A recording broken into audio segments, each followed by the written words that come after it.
दोस्तों, 118 साल से क्यों बंद है कोणार्क मंदिर के रहस्यमय दरवाजे? जानिए इसके पीछे की कहानी। दोस्तों, साल 1903 था। वो जगह थी उड़ीसा और मंदिर का नाम कोणार्क सूर्य मंदिर था। उसी वर्ष कोणार्क मंदिर का मुख्य द्वार अचानक बंद कर दिया गया, जो पूरी तरह से रेत और बजरी से ढका हुआ था। इस घटना को लगभग 118 साल बीत चुके हैं, लेकिन भारत सरकार ने आज तक इस दरवाजे को नहीं खोला है।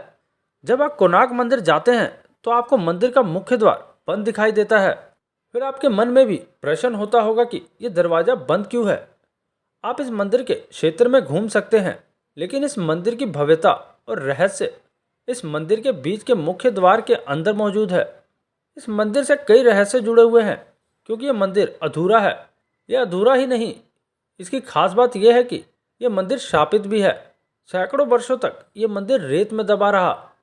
मंदिर से 52 टन का चुंबक लगा हुआ है।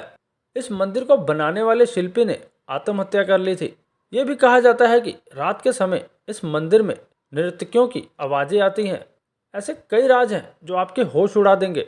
लेकिन फिर भी मन में अक्सर एक सवाल उठता है कि भारत सरकार अक्सर इतनी मेहनत करके मुख्य दरवाजा खोलने का फैसला क्यों बदल देती है। क्या भारत सरकार भी छिपाना चाहती है? यह मंदिर भगवान सूर्य को समर्पित है। इस मंदिर की भव्यता के कारण वो देश के सबसे बड़े मंदिरों में शामिल है। कोणार्क सूर्य मंदिर पूरे उड़ीसा शहर में लगभग 23 मील दूर नीले पानी की पसंदीदा चंद्रभागा नदी के तट पर स्थित है। यह मंदिर पूरी तरह से सूर्य देव को समर्पित है। मंदिर को इस तरह से डिजाइन किया गया है कि एक रथ के सामने 12 राक्षस हैं और उसके साथ शक्तिशाली बड़े घोड़े खींचे जा रहे हैं। इस रथ पर सूर्य देव को बैठा हुआ दिखाया गया है। इस मंदिर से आप सीधे सूर्य देव के दर्शन कर सकते हैं। मंदिर के ऊपर से उगते और डूबते सूरज को पूरी तरह से देखा जा सकता है। सूर्य देव के समय मंदिर का नज़ारा बेहद खूबसूरत होता है, मानो सूर्य का लाल रंग पूरे मंदिर में फैल गया हो। मंदिर के आधार को सुशोभित करने वाले 12 चक्र वर्ष के 12 महीनों को परिभाषित करते हैं और प्रत्येक दिन के 8 पहरों का प्रतिनिधित्व करते हैं। मंदिर को 2 भागों में विभाजित किया गया है, जिनमें से पहला सूर्य की किरणों के संपर्क में रहता है और कहा जाता है कि मंदिर की मूर्ति में कांच या हीरे जैसी धातु से प्रवेश किया गया था, जिसे इसकी छाया पर बनाया गया है। वही मंदिर की कलाकृति में इंसानों को हाथियों और शेरों द्वारा प्रताड़ित किया गया है और यह धन और गौरव का प्रतीक भी है। इस मंदिर के बारे में कहा जाता है कि इस मंदिर की शुरुआत भगवान श्री कृष्ण के पुत्र शंबा के श्राप से हुई थी। इसे बचने के लिए उन्होंने सूर्य देव की पूजा करने की सलाह दी थी। शंबा ने चंद्रभागा नदी के संगम पर 12 साल तक तपस्या की और सूर्यदेव को प्रसन्न किया और उनकी बीमारी ठीक हो गई।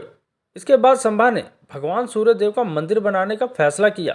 बीमारी का पता चलने के बाद चंद्रभागा नदी में स्नान करते समय सूर्यदेव की एक मूर्ति मिली। इस मूर्ति को विश्वकर्मा जी ने बनाया था। शंबा ने मित्रावन में अपने द्वारा बनाए गए मंदिर में मूर्ति स्थापित की और तब से इस स्थान को पवित्र माना जाता है। यह भी कहा जाता है कि यहाँ आज भी नर्तकियों की आत्माएं आती हैं।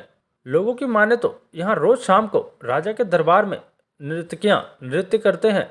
मंदिर का निर्माण एक सैंडविच के रूप में किया गया है, जिसके बीच में लोहे की प्लेटों को मंदिर के खंभों को रखा गया है। यह भी कहा जाता है कि मंदिर के शीर्ष पर एक 52 टन का चुंबक रखा गया था, जिसे इन स्तंभों द्वारा संतुलित किया गया था। इससे भगवान सूर्यदेव की मूर्ति हवा में तैर रही थी और इसे देखकर हर कोई हैरान रह गया था। कहा जाता है कि चुंबक को किसी विदेशी आक्रमणकारी ने तोड़ा था और यह भी कहा जाता है कि मंदिर के ऊपर रखे चुंबक ने समुद्र के गुजरने वाली नावों और जहाजों को क्षतिग्रस्त कर दिया, जो लोहे से बने थे। इससे नाविकों को अपनी नाव बचाने के लिए चुंबक को बाहर निकालना पड़ा। यह पत्थर केंद्रीय पत्थर के रूप में कार्य करता था और उसके कारण मंदिर के अन्य सभी पत्थर संतुलन में थे। इसे हटाने से स्तंभ का संतुलन बिगड़ गया और मंदिर को नुकसान पहुंचा।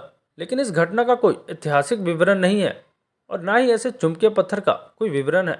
वर्ष 1568 में उड़ीसा में मुसलमानों का आतंक था और मंदिर को गिराने के लगातार प्रयास किए जा रहे थे। इस कारण मंदिर के रक्षकों ने मुख्य मूर्ति को हटाकर वर्षों तक रेत में छिपा कर रखा। मूर्ति को बाद में पुरी भेज दिया गया और जगन्नाथ मंदिर के परिसर में इंद्र के मंदिर में रख दिया गया। कई लोगों का मानना है कि मूर्ति अभी भी मिलनी बाकी है, लेकिन कई लोगों का यह भी कहना है कि नई दिल्ली के राष्ट्रीय संग्रहालय में रखी हुई सूर्यदेव की मूर्ति कोणार्क की मुख्य पूजनीय मूर्ति है। हालांकि सूर्य वंदना को कोणार्क मंदिर में रोक दिया गया था। जब मूर्ति को मंदिर से हटा दिया गया था जिससे तीर्थ यात्रियों का आना बंद हो गया था। जैसे सूर्य भाषण गतिविधियों का शहर था, लेकिन गतिविधियां के बंद होने के कारण यह पूरी तरह से उजाड़ था और कई वर्षों तक रेत और जंगलों से ढका रहा। बाद में मंदिर की तलाशी ली गई, लेकिन मंदिर के कई हिस्से बेहद खराब हालत में मिले। फिर आज तक जो कोई भी इस दरवाजे को खोलने की कोशिश करता है उसकी मृत्यु हो जाती है। तो दोस्तों, ये थी कोणार्क मंदिर के रहस्य की जानकारी। ये जानकारी आपको कैसी लगी हमें नीचे कमेंट बॉक्स में ज़रूर बताएं, और वीडियो अच्छी लगी हो तो हमारे इस वीडियो को लाइक करके हमारे इस चैनल को सब्सक्राइब जरूर करें, ताकि ऐसी और वीडियो आपको मिलती रहे। तो मिलते हैं अगली वीडियो में। धन्यवाद।